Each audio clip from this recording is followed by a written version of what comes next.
Hey guys, Rob here. Hopefully this will be the first of many unboxings. Take a look and see what I found at my local big box technology store today. Thought Linksys was going to ship these in a couple of days, but apparently they've already got them on the shelf, at least at this particular store, so I couldn't resist picking one up. If you're not familiar with the WRT 1900 AC, it was announced at CES back in January as the successor to the iconic WRT 54G.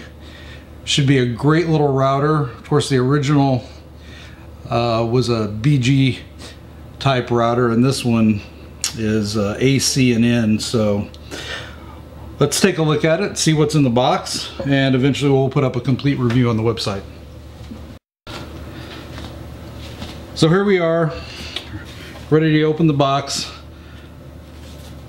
1900 AC, a significant upgrade over the WRT 54G in that it not only has quite a bit more memory internally, but a range of additional ports and a 1.2 gigahertz dual core ARM processor. Looks like a pretty high quality packaging. Here's the unit itself. Doesn't seem to be much heavier than the original, or should I say its predecessor. Well built. Got 4 gigabit Ethernet ports. Of course, the WAN or Internet port, USB 3.0 port, an original USB, well, what they're calling USB, but really eSATA port, reset, 12 volt adapter jack, and the antenna connectors, and what looks to be a reset button over here, and I believe a connect button here. Looks like activity lights for ports 1 through 4, as well as internet power, 2.4 or 5 gigahertz, eSATA, and USB 1 and 2, which again, one of which is an eSATA port. And we've got connectors on either side for the other antennas. Understand with 2 antennas you can do some level of beam forming to send the highest power of the signal to where you want it to go, but with 4 you can really maximize that, which is why they build this as having a great deal of increased coverage capability. Let's see what else we've got in the box. Quick start guide. Instructions, default password, and looks to be a CD or DVD. We've got 4 antennas, and my guess is that under here there's a power supply. We've got power supply, power cable for the power supply, thin ribbon style, what I would imagine is a Cat 6 cable, and a blank filler for that part of the box.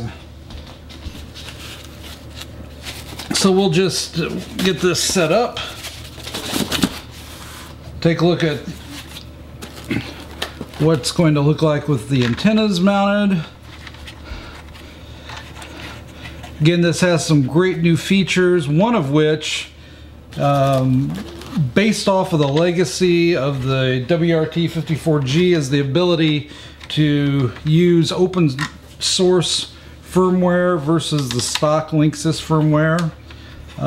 In this case, the default recommendation is to use firmware from OpenWRT. However, I would imagine that the guys over at DDWRT will eventually release something as well. We've got 128 megabytes of flash and 256 megabytes of DDR3 RAM. So overall, the firmware can be much larger and have greater capability than most of the wireless routers in this price range. And I think lastly, one of the more interesting features that I mentioned briefly of is the beam forming that you can get from these 4 antennas. So if you're on the 2nd story of a house and maybe have this router in the basement like I do, you'll be able to really sort of target where you want the power to go so that you can have great connectivity up in those hard to reach areas of your home, or perhaps if you plan on using your wireless devices outside.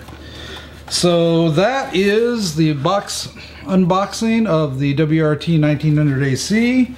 I was quite shocked to find one on the shelf today for sale, and picked it up. So what we'll do is get this thing going, and I'll post a review and some feedback on the setup and operation as soon as we get it going.